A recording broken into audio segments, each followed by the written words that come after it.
Eggplants, the divas of the garden. They're high maintenance, a bit moody, but when you get it right, oh, so worth it.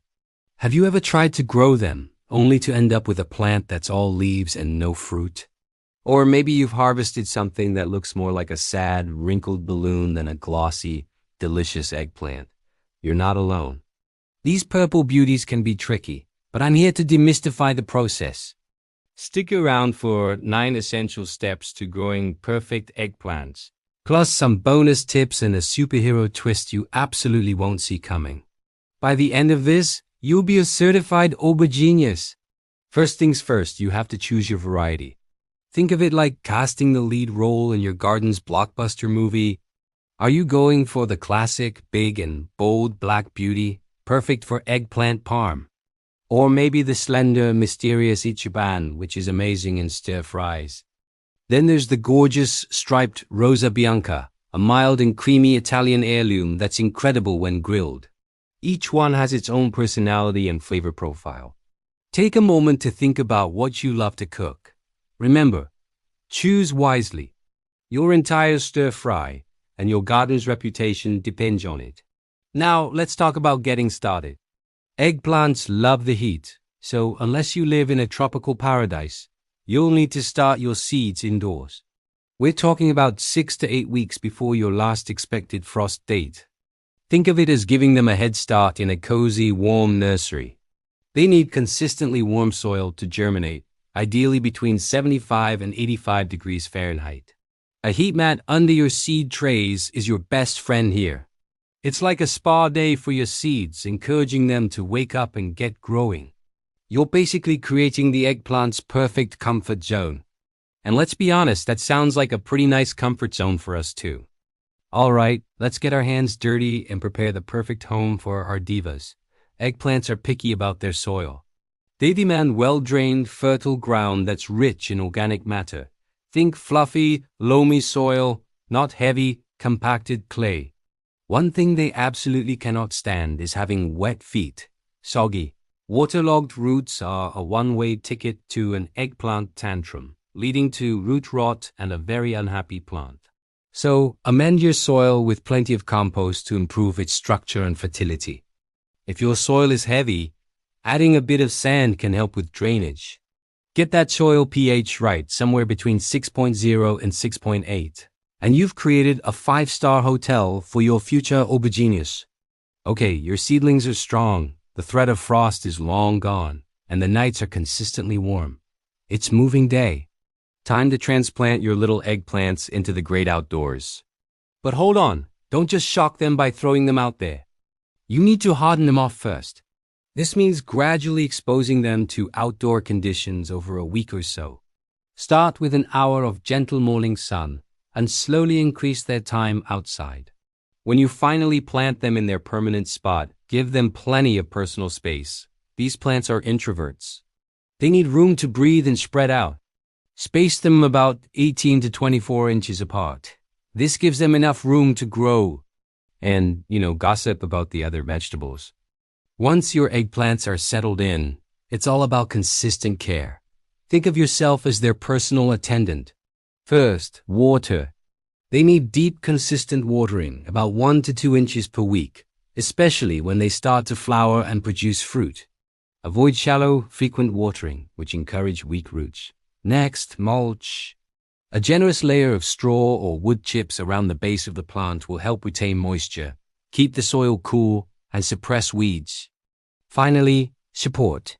As those beautiful fruits develop, they get heavy.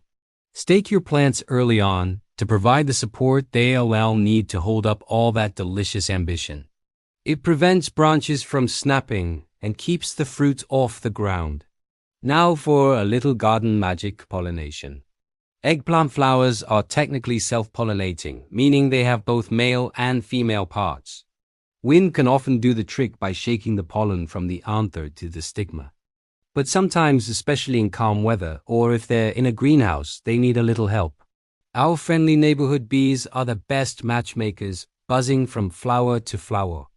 If you don't see many pollinators around, you can play Cupid yourself. Gently shake the flower clusters each day or use a small, soft paintbrush to transfer pollen from one flower to another. It's the horticultural equivalent of swiping right on pollen. Let's talk about feeding your hungry divas. Fertilizing is crucial, but it's a delicate balance. When you first transplant them, you can use a balanced fertilizer, like the 10th of October 10, to give them a good start. This helps with overall growth, strong roots, sturdy stems, and healthy leaves. But once the plants start to set fruit, it's time to switch things up. You'll want to move to a fertilizer that's higher in potassium and phosphorus. This encourages fruit development rather than just more leaves. And be very careful with nitrogen.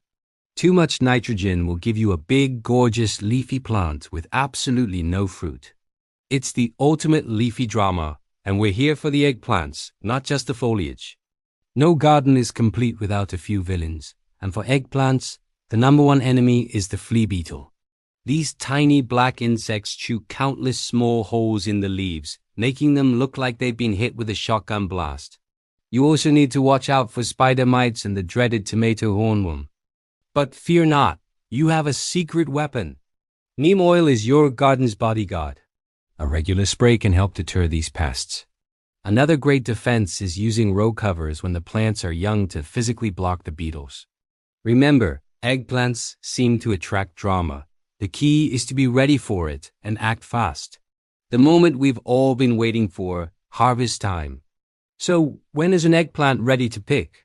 Typically, it takes about 60 to 80 days from transplanting. Don't go by size alone, as different varieties mature at different sizes. Look for glossy, vibrant skin. If the skin looks dull or faded, it's likely overripe, and the fruit will be bitter and full of seeds. Gently press the fruit. It should have a little give like a ripe pear, but spring back. If it's rock hard, it's not ready. If your fingerprint leaves a dent, it's past its prime. When it's perfect, use a pair of pruners or a sharp knife to cut the stem, leaving about an inch attached to the fruit. Never yank it, you'll damage the plant. Remember, if it's dull, it's done sulking. It's too late. And now, for those bonus tips I promised. First, no garden, no problem. Eggplants can thrive in containers. Just make sure you use a large pot, at least 5 gallons to give the roots enough space. Second, consider companion planting. Basil is known to help deter some pests, and beans fix nitrogen in the soil, which benefits the eggplants. And finally, for that superhero twist, every garden needs a hero. Why not create your own? Meet Auber, the protector of the patch. A little non-toxic paint and a tiny cape can turn your prize eggplant into a garden legend. It's a fun way to get kids and adults excited about gardening. So, there you have it. From a tiny seed to a glossy, gorgeous fruit, you now have the knowledge to grow drama, grow flavor, and grow eggplants like an absolute legend. You've learned to choose your player, create the perfect environment, and defend against the villains. You are now officially an Aubergenius. Thank you so much for watching. If you found this guide helpful, please give it a thumbs up and don't forget to subscribe for more gardening adventures.